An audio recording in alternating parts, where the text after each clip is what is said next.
Il était séduisant et très intelligent. Il avait vraiment tout pour réussir. Il ressemblait à un jeune Cary Grant. Mais toutes ces belles qualités ne l'ont pas empêché de succomber à l'ivresse de la vengeance et d'assassiner plus de 35 femmes en 5 ans.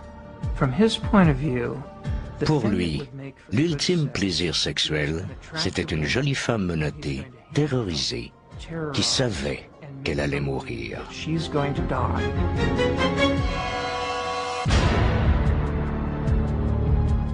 Sure, I get angry.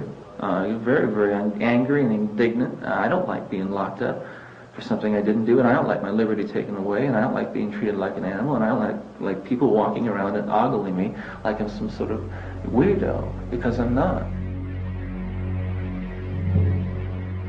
Le matin du 24 janvier 1989 à 7 heures, un peu avant le lever du soleil, le bourreau s'affaire à la prison d'État de Stark, en Floride.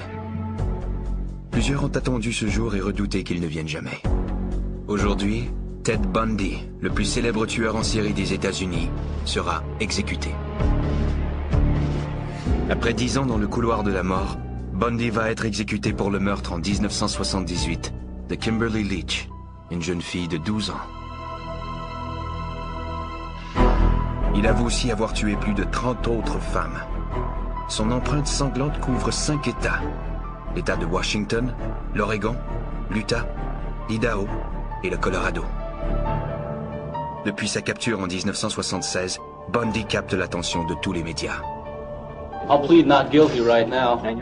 Le pays est fasciné par cet ancien Boy Scout, ce brillant étudiant en droit, ce jeune républicain qui a même été une étoile montante de la politique à Washington.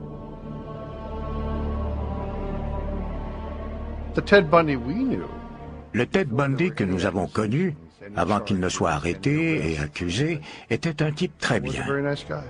On le comptait parmi nos amis. Il n'avait rien d'insolite ou d'inquiétant. Une fois arrêté, Bundy nargue la justice. En attendant son procès pour meurtre au Colorado, il s'évade à 2 reprises. Après son arrestation en Floride, il assure lui-même sa défense et pose comme une vedette devant une horde d'admiratrices envoûtées. Il se comportait comme une star de cinéma et lorsqu'il faisait un clin d'œil aux femmes, elles gloussaient avec lui. Mais ces filles ne saisissaient pas que si elles l'avaient rencontré un soir dans la rue, elles auraient bien pu être au nombre de ses victimes. Mais lorsque vient l'heure d'entrer dans la salle d'exécution, Bundy perd sa belle assurance. Bundy semblait résigné à son sort, mais il est resté pétrifié en voyant la chaise électrique. À l'extérieur de la prison, une foule d'environ 500 personnes attend avidement l'annonce de sa mort en chantant « Brûle, Bundy, brûle !»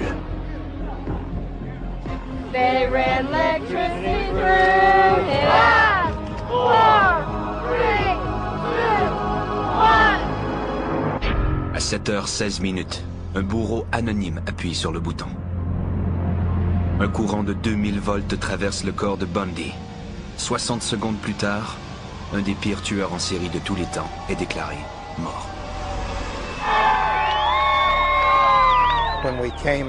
Lorsque nous sommes sortis après l'exécution, il y avait un véritable carnaval. Les gens qui étaient massés là poussaient des cris de joie, jouaient de la trompette et fêtaient. Ted Bundy aura eu une mort plus douce que n'importe laquelle de ses 35 victimes. Leur nombre exact est inconnu. C'est un secret que le tueur a emporté dans la tombe. La police croit que Bundy a commencé à tuer en 1974 à l'âge de 28 ans, alors qu'il étudiait le droit à l'université de Washington à Seattle. Il faisait bonne impression. Il s'exprimait avec facilité et il était intelligent. Si je devais le décrire en quelques mots, je dirais qu'il ressemblait à un jeune Cary Grant. À l'époque, personne n'aurait pu deviner que ce jeune homme, en apparence irréprochable, était à la veille de commettre une longue série de meurtres, violents, torturant et démembrant ses victimes.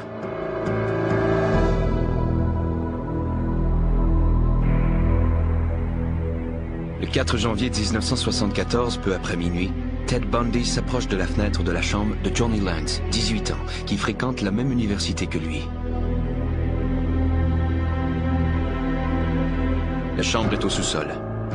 Bundy entre par une porte dérobée et matraque sauvagement la jeune fille à coups de pied de biche. Le lendemain matin, Johnny est retrouvé, baignant dans une mare de sang. Le meurtrier ne s'est pas contenté de la tuer. Il a arraché un des barreaux du lit et l'a enfoncé dans son vagin. Bundy n'a pas choisi cette jeune fille au hasard.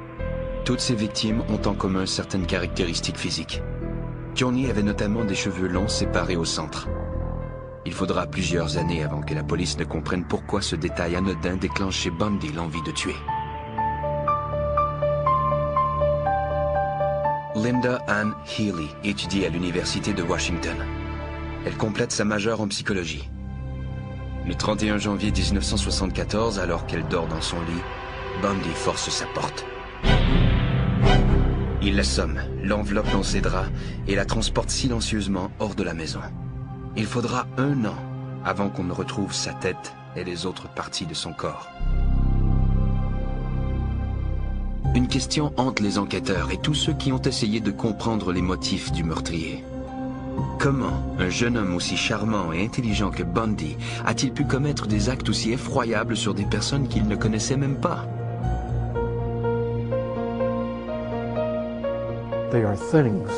Pour lui, elles n'étaient que des objets, tout au plus des victimes expiatoires. Il a rarement prononcé le mot « femme ». Il parlait toujours d'elles comme des objets. La vie des autres ne comptait pas pour lui. Il ne les voyait pas comme de véritables personnes. Et l'idée de choquer la société et de faire souffrir des parents ne faisait qu'ajouter à son plaisir. Il prenait sa revanche. Comme tous les autres tueurs en série, Bundy est capable de cacher son obsession meurtrière à l'intérieur de lui-même et de présenter face aux parents et aux amis l'image d'un homme parfaitement équilibré.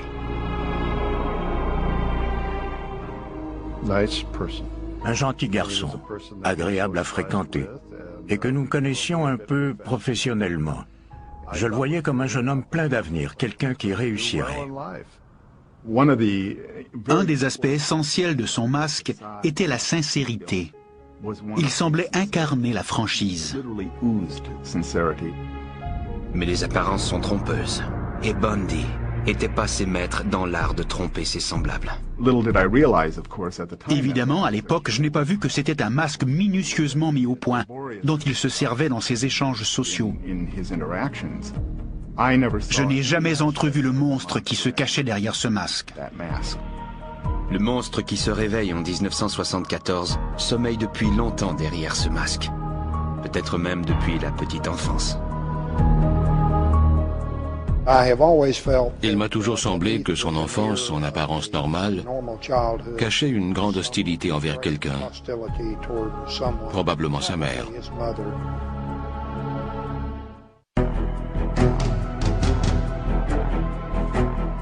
Selon la police, c'est en 1974 que Ted Bundy sombre dans la folie meurtrière. Il commence à tuer à Seattle, dans l'État de Washington, puis il s'abat sur l'Oregon, l'Utah, l'Idaho, le Colorado et la Floride. La boucherie dura 5 ans et fera au moins 35 victimes, toutes des femmes. Lorsqu'on l'arrête en 1976, sa mère, Louise Bundy, prendra sa défense avec acharnement. Elle continuera à lutter jusqu'à son exécution en 1989. My Christian upbringing tells me that to take another's life under any circumstances is wrong. And I don't believe the state of Florida is above the laws of God. Louise était une gentille petite dame qui a cru à l'innocence de son fils jusqu'à ce qu'il lui avoue la vérité, la veille de son exécution. Plusieurs spécialistes croient que la rage meurtrière de Bundy est apparue durant l'enfance. Theodore Robert Cowell est né le 24 novembre 1946 à Burlington, au Vermont. Sa mère, Eleanor Louise Cowell, est une modeste et timide employée de magasin qui a quitté sa ville natale de Philadelphie pour mettre au monde un enfant conçu hors des liens du mariage.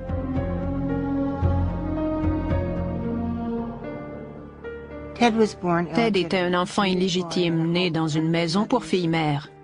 Sa mère avait alors 23 ans. Peu après la naissance, Eleanor retourne à Philadelphie avec Ted. C'est alors que débute une charade infernale. On fait croire à l'enfant que ses parents sont sa grand-mère et son grand-père et que sa mère est en réalité sa grande sœur. Dès le début de sa vie, Ted sent qu'il baigne dans le mensonge. Mais ce n'est pas l'unique problème. Eleanor, sa vraie mère, fait des dépressions à répétition, souffre de crises de panique et finit par être traitée aux électrochocs. De plus, le père d'Eleanor, Samuel Cowell, est un homme excessivement violent. Sam Cowell était un désaxé. Il lisait de la littérature pornographique et il jetait ses filles en bas des escaliers si elles ne se levaient pas assez tôt. Plus Ted grandit, plus il est accablé par une relation confuse avec sa mère. Dès l'âge de 3 ans, il commence à donner des signes de déséquilibre.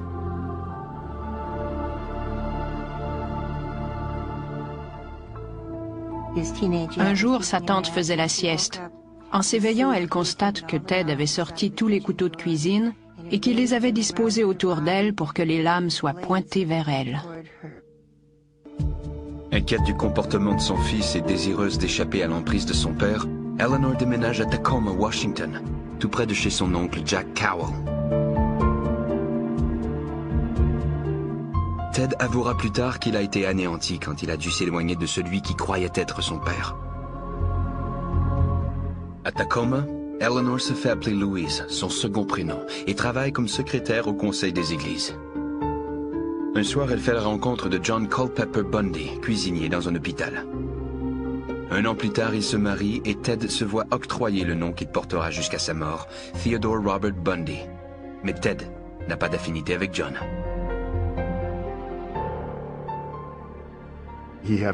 Il a souvent été en conflit avec son beau-père. Il le regardait de haut parce que son beau-père était de condition modeste. Bien qu'il ait changé de nom, Ted se considère toujours comme un Cowell. Il se sent très près de son grand-oncle Jack, un érudit qui enseigne la musique à l'université Puget Sound. C'est à lui qu'il veut ressembler. Il voulait à tout prix devenir quelqu'un d'important. Il avait soif de reconnaissance.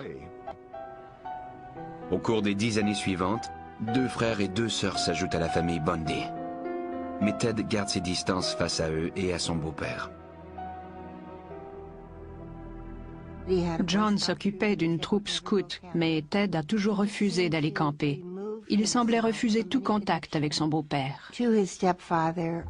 Ted refuse tout contact, non seulement à la maison mais aussi à l'école. Ses confrères de classe le décrivent comme un jeune homme très timide. Il souffre aussi de bégaiement et il fuit les jeunes filles. Il ne sortait pas avec les filles, sauf quand elles l'invitaient au bal Sadie Hawkins. Mais un aspect secret de la personnalité de Ted commence lentement à émerger. Il se croit au-dessus de la loi. Avant l'âge de 15 ans, il est un voleur à l'étalage accompli. Il sera même accusé de vol à 2 reprises. Le délire narcissique. Être capable de déjouer la police, de se moquer impunément de l'autorité, de voler dans les magasins les mieux surveillés sans se faire prendre. Ces petits succès le flattent et lui donnent le sentiment d'être quelqu'un d'unique. Ses relations avec les femmes se détériorent. Il s'adonne au voyeurisme. La nuit, il va de fenêtre en fenêtre cherchant à épier des jeunes filles dans l'intimité de leur chambre. Certains croient même que Ted Bundy a commencé à tuer à cette époque, c'est-à-dire dès l'âge de 15 ans. À 15 ans, Ted distribuait le journal dans le quartier. Sur son itinéraire, il y avait la maison d'Anne-Marie Burr, une fillette de 8 ans. Ted connaît bien Anne-Marie. Elle prend des leçons de piano chez son grand-oncle Jack. Le 31 août 1961, au matin, les parents d'Anne-Marie constatent qu'elle n'est plus dans sa chambre. La fenêtre était toujours entrouverte. Le câble d'antenne passait par là et on ne pouvait pas la verrouiller. On a trouvé la porte avant entrebâillée et la fillette avait disparu. On procède à une battue avec 800 soldats, policiers et volontaires. Tous reviennent bredouilles. À l'époque, il ne vient à l'esprit de personne que Ted puisse être coupable du meurtre d'Anne-Marie. Moi, je crois qu'elle a été sa première victime. Et il y en aura beaucoup d'autres comme elle. Durant les années 60, Ted Bundy étudie au Woodrow Wilson High School à Tacoma. Malgré son intelligence, son air séduisant et son attitude amicale, il est mal à l'aise avec les autres, surtout avec les filles. On constate une carence. Il ne sait pas comment bâtir une relation avec les autres. Ses rapports sont empreints de confusion. L'arène où il se sentait à la hauteur, c'était la classe.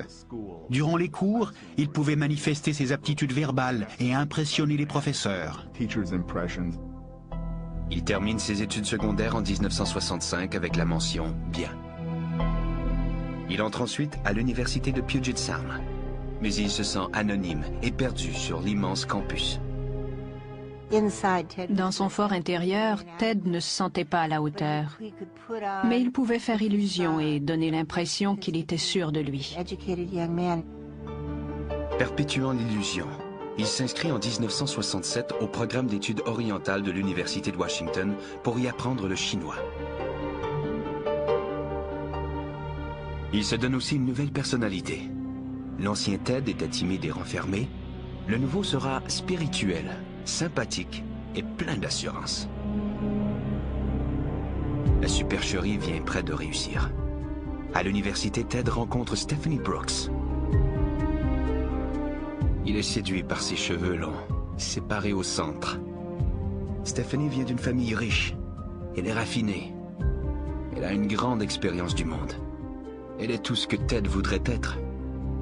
Il se disait, elle est parfaite, elle est belle, elle est riche. Autant que la chose soit possible, il était en amour. Ils demeurent ensemble pendant 1 an. Pour la première fois, Ted fait l'expérience d'une relation sexuelle avec une femme. Il est en amour. Mais pour Stephanie, ce n'est qu'un amour passager entre étudiants, une relation sans avenir. De plus, elle trouve que Ted manque de maturité. Ted est obsédé par Stephanie. Puis un jour, elle lui annonce qu'elle me fait à leur idylle. Elle lui a reproché de ne pas avoir de but, de manquer d'ambition, d'être incapable de faire des projets. Ted est démoralisé. Son univers s'écroule. Il décide d'abandonner ses études et de retourner voir sa famille à Philadelphie. Cette visite a un but caché, éclaircir le mystère entourant ses origines. Qui est-il au juste? Il vérifie les registres d'état civil de Philadelphie, puis ceux de Burlington au Vermont, et fait une découverte qui confirme ses soupçons.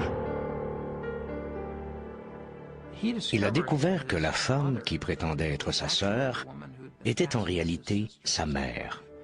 Quand on se rend compte qu'on nous a menti à propos de nos origines, ça peut causer un choc émotif terrible. Il avait une perception très confuse de son identité. Selon plusieurs, il a été très ébranlé en constatant qu'il était un enfant illégitime. Il a découvert qu'il avait été trahi par une femme, sa propre mère.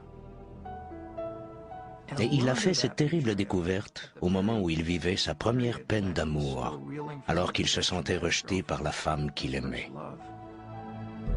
Plusieurs spécialistes croient que c'est à ce moment que Ted Bundy a décidé de se venger en immolant toutes celles qui avaient détruit sa vie.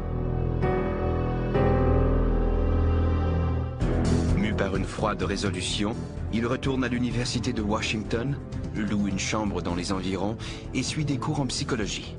Il a d'excellentes notes. Il semble avoir retrouvé son entrain et s'être fixé un but dans la vie. Quels que soient les démons qui l'habitent, Ted Bundy les cache bien. Il fait partie de ces nombreuses personnes qui sont capables de compartimenter leur vie. Le monstre qu'il habitait était enfermé dans l'un de ces compartiments. À première vue, sa vie semble s'être considérablement améliorée. En 1969, il fait la rencontre d'Elizabeth Kendall, une jeune divorcée. L'amitié fait vite place à l'amour. Une jeune fille brillante et timide. Elle venait de l'Utah. Ils se sont rencontrés dans un pub et elle en est tombée éperdument amoureuse. Cette relation semble opérer un miracle. Mais c'est une façade. Ted est toujours habité par son désir de vengeance. Quand on est animé par des sentiments aussi négatifs, on ressent de l'envie et on cherche à détruire la beauté chez les autres. En tête de sa liste noire, il y a Stephanie Brooks. Il continue à échanger en secret avec elle, espérant qu'elle en vienne à l'aimer comme il l'a aimé, afin de pouvoir la blesser autant qu'elle l'a blessé. Pour rehausser son charisme, il s'engage dans la politique régionale et participe à la campagne de réélection du gouverneur. Il était très intelligent. Il avait le sens de la politique, compétent et sympathique. En 1971, Ted a 25 ans. Dans ses temps libres, il travaille comme personne ressource dans un centre de prévention du suicide à Seattle. Anne Rule, future écrivaine, travaillait avec lui. Il était gentil et efficace au téléphone. Ironiquement, nous avons sauvé des vies ensemble. À cette époque, si vous m'aviez dit que c'était un vernis cachant des choses horribles, je vous aurais pris pour un fou.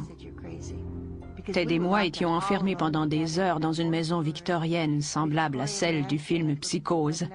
Et je me suis toujours sentie en sécurité avec lui. En 1972, Stephanie Brooks, sa première petite amie, occupe toujours ses pensées. Elle est aussi au centre de ses projets. Il la revoit lors d'un voyage d'affaires à San Francisco. Stephanie est emballée par le nouveau Ted Bundy. Elle est tombée follement amoureuse et elle a accepté de l'épouser. Dès qu'elle a accepté, il l'a laissé tomber. 2 jours plus tard, le 4 janvier 1974, Ted Bundy se lance dans une orgie de meurtre qui durera 5 ans et qui plongera la population dans l'horreur. La plupart de ces 35 victimes ont une caractéristique commune.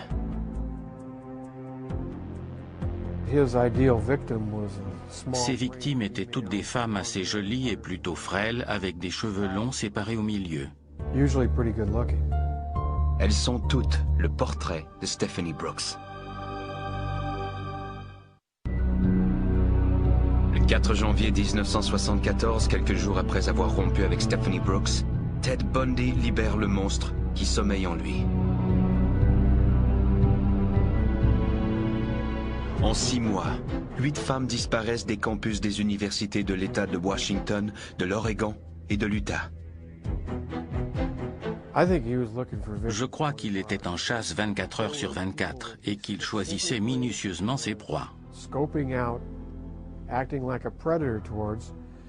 Il devait y en avoir aussi qui, pour lui, se trouvaient au bon endroit, au bon moment. Ces 2 premières victimes sont des étudiantes de l'Université de Washington. On préférait croire que le meurtrier qui était venu hanter notre communauté était quelqu'un de l'extérieur. On ne pensait pas que le tueur pouvait être l'un des nôtres. Même sa petite amie, Elizabeth Kendall, ne sait pas qui est réellement Ted Bundy. De février à mai, 6 femmes disparaissent. Carol Valenzuela, Nancy Wilcox, Donna Manson, Susan Rancourt, Brenda Ball et Roberta Parks.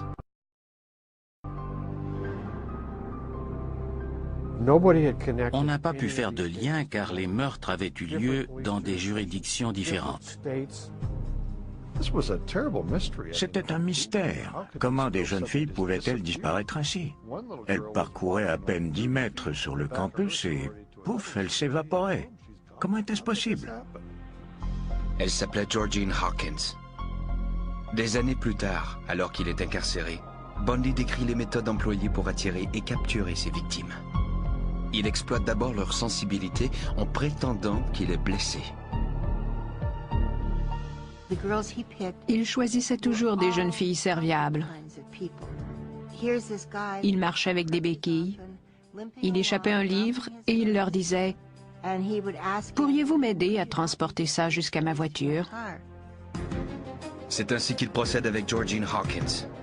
Et quand elle se penche pour mettre ses livres dans la voiture, il empoigne la barre de fer qu'il a dissimulée, la frappe à la tête et la pousse à l'intérieur. Il leur attachait les mains avec des menottes ou une lanière de cuir. La banquette arrière était repliée de sorte qu'ils pouvaient les coucher sur le plancher de la voiture sans que personne ne puisse les voir. Bundy conduit habituellement sa victime dans la forêt entourant Seattle. Puis, si elle a survécu au matraquage, il la viole.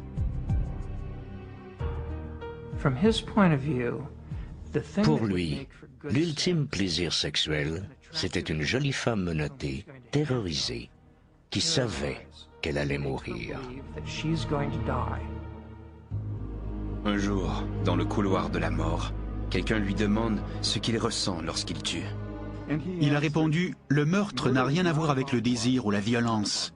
Il a à voir avec la possession. Regarder une femme dans les yeux et la sentir pousser son dernier soupir, c'est être Dieu. » Quand il a terminé, il abandonne le corps dans la forêt. Mais plus tard, il revient sur les lieux. Il retournait à plusieurs reprises sur le lieu de son crime, pas tellement pour effacer des indices que pour commettre d'autres méfaits. On le soupçonne d'avoir apporté un corps chez lui et de l'avoir habillé avec des vêtements qui n'appartenaient pas à la victime. Il se servait de maquillage pour la rendre plus attirante. Mais ce n'était pas toujours le cas. Il a eu des rapports sexuels avec des corps en état de décomposition. Selon les psychiatres, le cas de Bundy est unique, car ce dernier appartient à deux types différents de tueurs en série. Il est à la fois un tueur sadique et un tueur nécrophile. Les caractéristiques types sont la perversion, l'absence de conscience et la tendance à sacrifier la vie d'une autre personne au nom de son propre plaisir sexuel. Ça tient essentiellement à cela.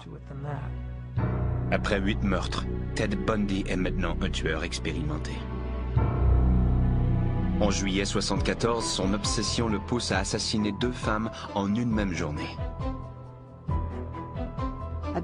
C'était un beau dimanche après-midi. Il devait faire 32 degrés, ce qui n'arrive pas souvent ici. Toute la ville était au parc du lac Sammamish. Janice Ott est elle aussi au parc. Elle est étendue sur la plage lorsque Ted s'approche d'elle, un bras en écharpe. Il lui demande si elle peut l'aider à attacher la remorque de son bateau. Lorsqu'elle s'est levée, elle lui a tendu la main et elle a dit « Bonjour, je m'appelle Jan ». Il a répondu « Moi, c'est Ted ». Janice s'éloigne en compagnie de Ted. On ne la reverra jamais vivante. 1 heure plus tard, Ted est de retour sur la plage. Cet après-midi-là, entre 13h et 16h30, il a approché au moins 4 ou 5 autres femmes.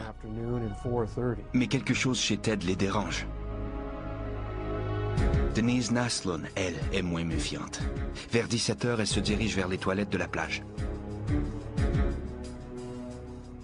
Elle était là avec son petit ami, son chien et un couple d'amis. Elle s'est dirigée vers les toilettes avec le chien. Le chien est revenu, mais sans elle. Après la disparition de Hart et de Naslund, ceux qui ont aperçu ce mystérieux Ted au parc se manifestent. La police fait circuler un portrait robot. Elle recueille 3500 descriptions et dresse une liste de suspects potentiels ayant pour prénom Ted. Le nom de Bundy figure sur cette liste. Le prénom Ted a été mentionné. Je n'ai pas fait le rapprochement à l'époque. C'est à ses actes que l'on reconnaît un monstre.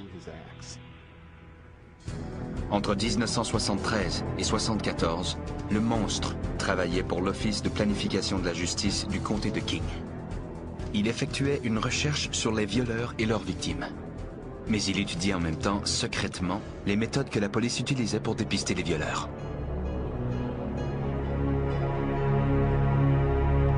En octobre 1974, la police trouve 5 autres corps. Mais la plupart sont décomposés ou se réduisent à quelques os éparpillés. Bundy n'a laissé aucun indice. Et il a quitté la région depuis longtemps. 2 mois plus tôt, il avait été accepté à la faculté de droit de l'université de l'Utah. Mais il ne peut plus s'empêcher de tuer. Le Ted Bundy que j'ai connu n'était pas un meurtrier. Mais il l'était peut-être 1 heure plus tard. C'est ça qui est terrible. Le tueur qui se cache derrière le masque du charme et de la sincérité est à la veille d'apparaître au grand jour. Il suffit que l'une de ses victimes potentielles parvienne à lui échapper pour qu'on parvienne à l'identifier. Au début de novembre 1974, Ted Bundy avait assassiné au moins 11 femmes dans les États de Washington et de l'Oregon, et 2 autres dans l'Utah où il demeure. Outre ce passe-temps morbide, il étudie le droit à l'université de l'Utah. Il serait sûrement devenu avocat s'il n'avait pas été perpétuellement rongé par son obsession. Les tueurs en série sont comme des toxicomanes. Le meurtre est leur drogue, et ils doivent sans cesse augmenter la dose afin de retrouver le plaisir qu'ils ont ressenti la première fois. Mais Bundy est sur le point de commettre sa première erreur. Le 8 novembre, dans un centre commercial, il se fait passer pour un policier en civil et essaie d'enlever Carol DeRanch. Il fait croire à la jeune fille de 19 ans qu'un voleur a forcé sa voiture, et après être monté dans le véhicule, il tente de la menotter. Mais Carol se débat, et malgré les menottes, elle parvient à s'éjecter de la voiture et à prendre la fuite. Nous avions une victime qui avait survécu et qui était en mesure de décrire le suspect et son véhicule. De plus, elle nous apportait une pièce à conviction, soit les menottes fixées à ses poignets. Mais la police ignore encore l'identité de l'assaillant. De plus, Bundy est passé maître dans l'art du déguisement. Il changeait continuellement d'aspect. Il portait tantôt une barbe, tantôt les cheveux longs. Une fois, il s'est même coupé les cheveux très courts. Son signalement variait constamment. Au début de 1975, Bundy élargit son champ d'action de l'Utah jusqu'à l'Idaho et le Colorado. Entre janvier et août, il tue 8 autres femmes. Mais rien ne semble relier ces meurtres entre eux. Depuis juillet 1974, la police de l'État de Washington a ramené la liste des suspects ayant Ted pour prénom à 200 personnes. Ted Bundy y figure toujours, mais personne n'oserait encore accuser l'étudiant en droit de l'université de l'Utah. À cette époque, les disparitions étaient de plus en plus rapprochées. Tout semblait mieux planifié. Mais la chance de Bundy va bientôt tourner. Le 15 août, au petit matin, il conduit de façon erratique. Un policier lui fait signe d'immobiliser sa voiture et décide de fouiller son véhicule. Au cours de la fouille, le policier est tombé sur un sac. Et dans ce sac, il y avait un pied de biche, une paire de menottes et une cagoule de skieur. Il ne se déplaçait pas sans ses outils de torture. Pris pour un cambrioleur, Bundy est aussitôt arrêté. La police trouve aussi des reçus d'essence et des cartes routières qui plus tard le relieront au meurtre commis au Colorado. Mieux encore, lors de la parade d'identification au poste de police, Carol DeRanch le reconnaît comme son agresseur. On était bouleversés, on n'y croyait pas. On a organisé une collecte de fonds pour sa défense. On était sûr que la police s'était trompée. Le 23 février 1976, Ted Bundy subit son premier procès. Il est accusé de tentative d'enlèvement. Au début, il est calme. Il ne doute pas un seul instant de son acquittement. Puis, Carol DeRanch vient à la barre des témoins, décrit ce qu'elle a subi et le désigne comme son agresseur. Bundy est reconnu coupable et condamné à 15 ans de prison. Tandis qu'il purge sa peine, les enquêteurs parviennent à le relier au meurtre de Karen Campbell au Colorado. Mais rien ne désarçonne Ted Bundy, même faire la manchette aux infos du soir. Have you ever physically harmed anyone? Ever physically harmed anyone? No. No. You know, again, not in the context I think that you're speaking of. Ted avait beaucoup d'assurance, au point de paraître suffisant. Et ce, même lorsque les accusations de meurtre ont été déposées contre lui. En avril 1977, il est transféré au Colorado dans l'attente de son procès. Il décide alors de congédier ses avocats et d'assurer lui-même sa défense.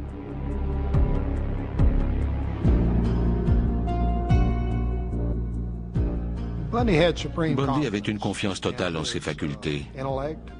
Il était sûr de battre le système, de le faire jouer en sa faveur. Il va jusqu'à faire faux bond au juge. Au bout de 2 mois, après avoir effectué une reconnaissance des lieux, il saute par la fenêtre du 2e étage du palais de justice. Il est repris 6 jours plus tard, mais il n'a pas l'intention de moisir en prison.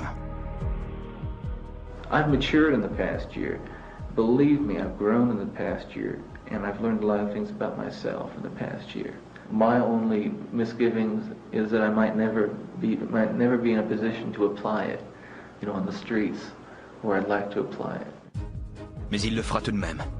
La veille du jour de l'an 1977, Ted Bundy se glisse dans un conduit d'aération et s'évade de la prison du Colorado.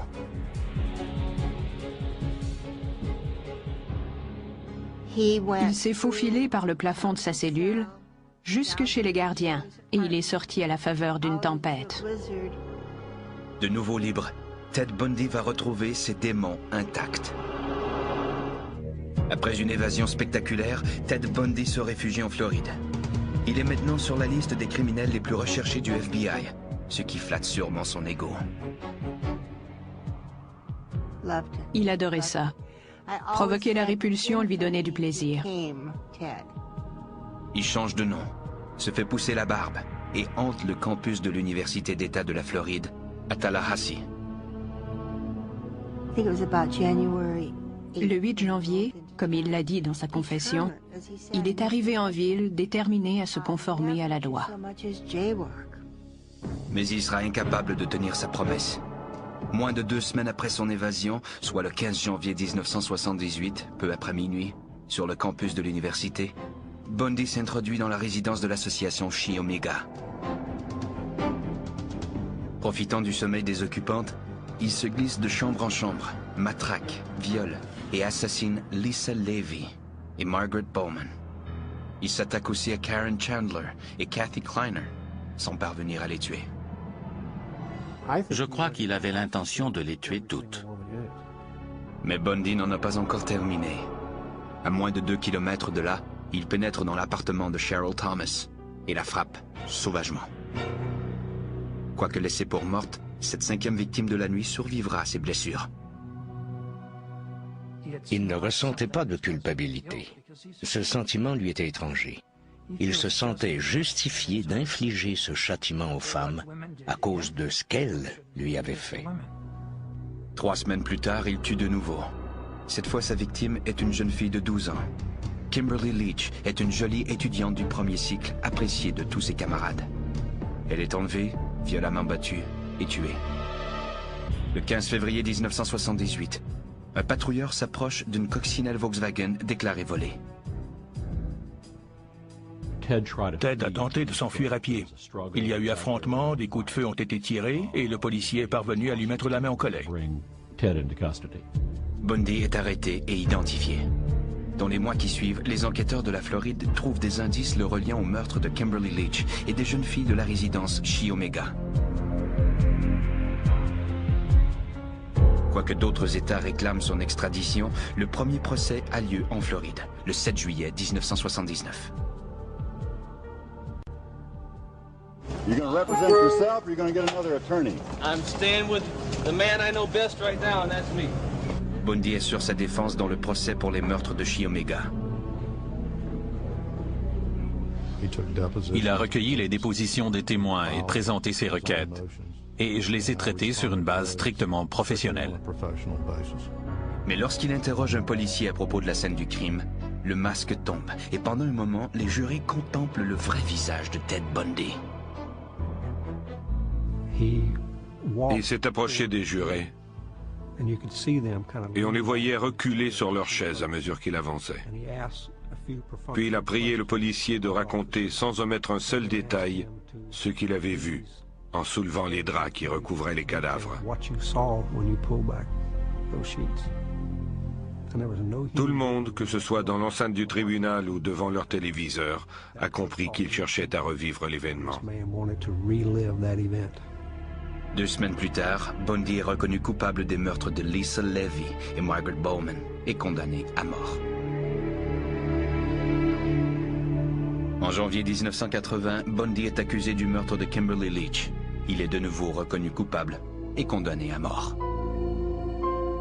Mais l'exécution n'aura pas lieu avant plusieurs années.